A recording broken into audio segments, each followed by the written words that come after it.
What is up, everybody? Welcome back to a brand new episode of W Content. And this day is actually a really special day for me because today marks the 1 year anniversary that I did my podcast. I still can't believe it. It's been a year since I've made this podcast. I have talked about recaps of Monday Night Raw, recaps of Friday Night SmackDown, predictions of every PLE that has been coming our way, from WrestleMania to SummerSlam, Night of Champions, King and Queen of the Ring, Saturday Main Event. I've been making predictions and recaps off of Worlds Collide, Triple Mania, every AAA event I have seen the past few months. I mean, it's been a whirlwind of a year for me. You know, when I started this, I was actually skeptical about starting it. I was hesitant. I I didn't think I was going to be able to do it. I thought once I did it, people were going to not respond or they weren't going to listen to what I had to say about certain wrestlers or certain content about wrestlers, whatever the case was. But then one day, just out of the blue, after a day of running errands with my mom and my stepdad, something inside me just told me, just do it. And if it doesn't go well, then at least you tried it. And I was so nervous, like having my computer out, the microphone, testing it every time, making sure I was saying the right words, I wasn't stuttering as much, I wasn't going overboard with a certain wrestler or going overboard with a certain PLE event, whatever the case was. Like, I was really hesitant about it, and I was so nervous that my first episode, it took me, I want to say, 5 or 6 tries to get it right. 5 or 6 tries in the recording booth. And then I had to find a podcast website so I can post everything. And then that took a while because of certain websites that I had to pay for. But then thanks to Podomatic, I managed to get my podcast out for free. And then, thanks to certain websites like YouTube, of course, I got to post it on YouTube. And ever since I posted on YouTube, my fan streaming thing has skyrocketed. I don't know how many subscribers. And then from that point on, I just went with it. Whenever I traveled, I did my podcast. Whenever I was with my friends, I did my podcast. My mother was my first guest star on one of my podcasts, and we talked about SummerSlam, the wrestlers that we didn't like, the ones we did like all of that. It was all in that podcast in that year. And I think I've said the story, I don't know how many times, but wrestling to me, it's it's just how it's just how I was brought up. Like, when I was a kid, I saw wrestling. Me and my sister, we had these matching John Cena t-shirts, the purple ones. You remember, like, the old school stuff, like, Never Give Up. We had the purple and gold. We had the matching armbands. We had the matching hat. It was like a Halloween costume for us.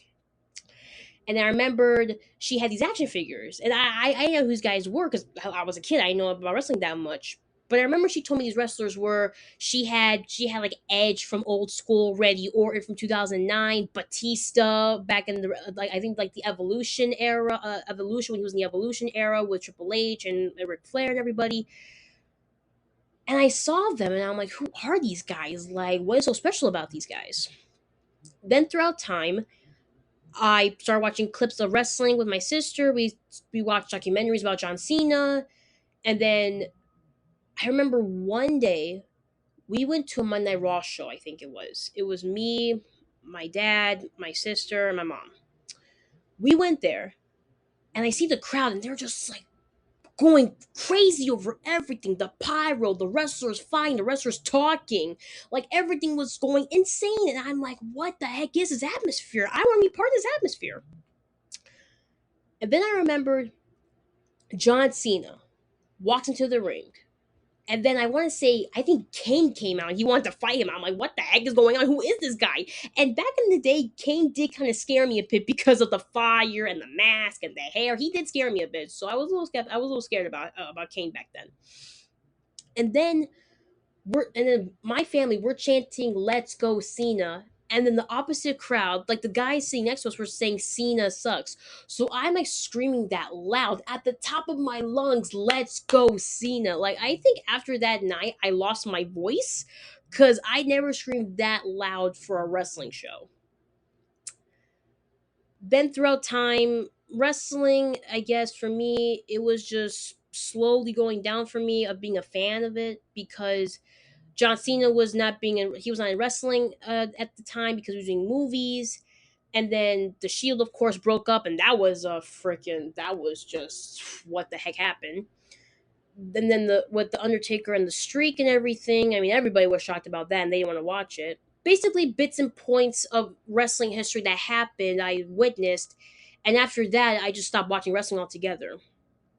And it's been, I don't know how many years, but it's been years since I ever watched a Monday Night Raw or SmackDown or any PLE that's happened in the last few years. And then one day, WrestleMania 39 comes around. And it was all over social media, all over TikTok, Twitter, Instagram, all that. YouTube. YouTube was going crazy about WrestleMania. People were doing streaming videos about WrestleMania. They were talking about their content. They were talking about who was going to win WrestleMania, who was going to be the champion, who was going to, be the next big star in the company.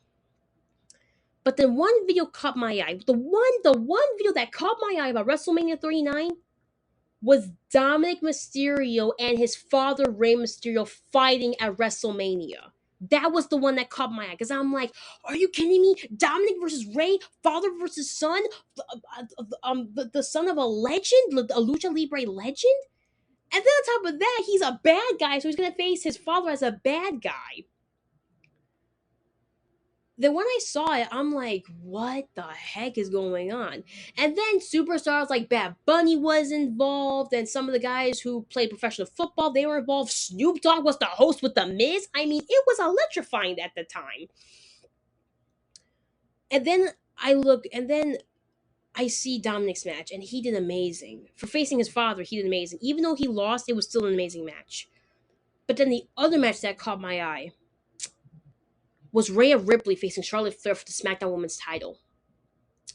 When I saw that match, it was just wow. Like, this girl comes all the way from Australia to become the biggest star in the company for the women's division. And she beats the queen herself, Charlotte Flair. Like, what the heck just happened?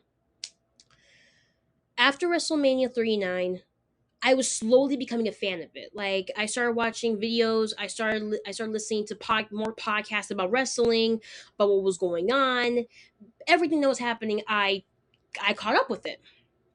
But then at the time, I I didn't have USA to watch Monday Night Raw, so I was watching it off of, I think, YouTube streamers, and I was watching highlights or whatever off of YouTube. Basically, everything I got was off YouTube, and I saw what how it's going on. And then another thing that caught my eye was Bad Bunny facing Damian Priest at Backlash in Puerto Rico for a San Juan street fight. I saw that match. And the whole time, I'm like, what the hell's going on?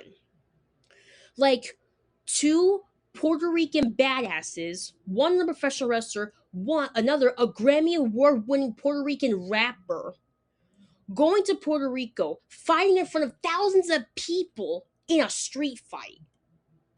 It was like the best match I ever saw, I think, ever in WWE thus far. And after that, I became a fan again because of guys like Damian Priest, girls like Rhea Ripley, seeing the underdogs like Bailey, and then Lara Valkyria came in, Io Sky, Damage Control, everybody. I got to witness that, and I saw that every Monday Night Raw, every Friday Night SmackDown. I did, and that's when I said, you know what? Since I'm a fan and I see people do content on TikTok all the time about wrestling, how about I start doing it? And that's exactly what I did. Every every Tuesday after Monday Night Raw, after school, after I was done my homework, I jump straight into TikTok and I do my content. And then After I was done with high school, I still kept doing it. But then something sort of happened on my TikTok account, which I'm not gonna say, but if you know, you know.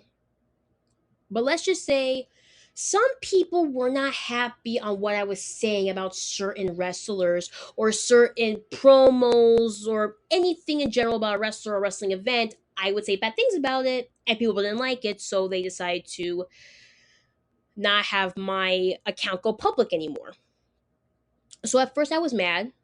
I was pissed. I was like, this was my number one shot to like getting my like spreading the word out about wrestling in my opinion, and they just pulled the rug from under me, and I was like, what the hell am I gonna do next? So one day I was talking to my sister, and she's like, if you want me to a TikTok account, you can. It's not that hard. And I'm like, yeah, but if I do that, I'll go through the whole thing over again. Try to climb my followers again. I gotta redo my content and everything, and then people are gonna be mad at me for doing the content again. I just want to deal with the drama and the BS on TikTok. And she's like, okay, so what do you want to do? And I'm like, well, I don't know. I mean, maybe I could do a podcast. I mean, podcasts are cool. People are doing podcasts a lot lately, talking about, the news, wrestling, sports, entertainment, basically anything you could think of. It's a podcast right now. And she's like, huh, that's not a bad idea.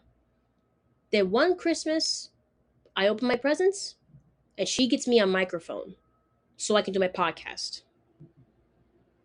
And for a while, like I said, I was really skeptical about it because I was so afraid of like what are they gonna say if I say something bad about a wrestler or something bad about a PLE event that recently just happened. Then July 8th, everything just flipped. In the switch of a flip, I started doing content about WWE, and I've done it ever since. The past year, I have witnessed so much crazy crap that has happened in wrestling. From Dominic being a good guy to a bad guy betraying his father, to Damian Priest being the world champion, to John Cena's retirement, CM Punk coming back to WWE after 10 years away from the business, AJ Lee coming back from the business after 10 years away from the business. Um, we had superstars from AAA coming into WWE. We've had TNA having a freaking like rivalry with NXT. Everything that's happened, I saw that and I witnessed that. And I could say, yeah, I saw that. And yes, I've talked about it. And slowly but surely, my me becoming a fan of wrestling just kept going up higher and higher. Now, I got W action figures. I got two W big shots, one of John Cena, one of Don Mysterio. I have two wrestling no sorry three wrestling video games. I have a Rey Mysterio mask,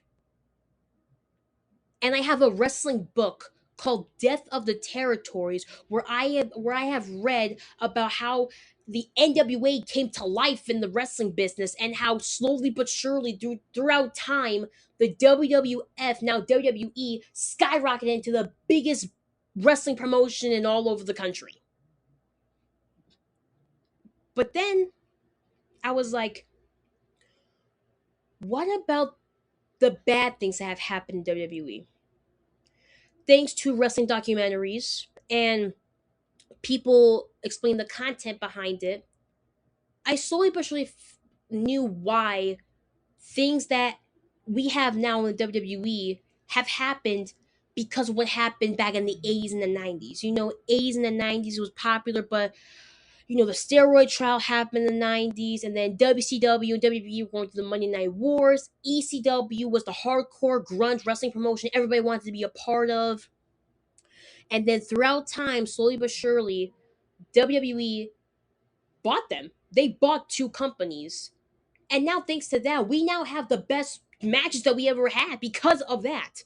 I mean, we wouldn't be here today without the ECW Extreme Rules matches. Without the Monday Night Wars, we wouldn't have had the Attitude Era. We wouldn't have had D-Generation X. We wouldn't have had China. We wouldn't have had a Stone Cold Steve Austin or The Rock joining the the League of Domination. Like everything that has happened in the past, like what, 40, 50 years in the business? We still talk about it to this day. But then the controversial behind it, like the milestones. Hulk Hogan turning heel in WCW and becoming the NWO with Kevin Nash and Scott Hall. 1997, the Montreal Screwjob between Shawn Michaels and Bret the Hitman Hart in Montreal, Quebec, Canada, where he lost the title, but he really didn't lose the title because of a controversy that happened backstage. Bash at the Beach 2000, WCW, Hollywood Hulk Hogan versus Jeff Jarrett for the WCW World Heavyweight title, thus having the craziest backstage moment in the history of wrestling, of where a creative dude named Vince Russo, who's been in the business for I don't know how many years, went through so much crap with these guys, it's not even funny. All of that has led to this. Because of all the crazy milestones that's happened in wrestling history, we have now talked about it for I don't know how many years. I mean, there would be no women's wrestling without Mildred Burke and Mae Young, and of course the fabulous Moolah. We wouldn't have had Lucha Libre or Cruiserweight divisions if it wasn't for WCW and AAA and New Japan Pro Wrestling and Japan Pro Wrestling in Japan. We wouldn't have had these Hall of Famers that we remember today. We wouldn't have had the coolest, craziest matches we ever saw, a great milestone in people's careers, if not for this business. Like, remembering the people like China who made history in the women's division, who beat up guys for a living in the Monday Night Wars in the Attitude Era. We wouldn't have had the Cruiserweight division if it wasn't for guys like Dean Malenko, Eddie Guerrero, Rey Mysterio.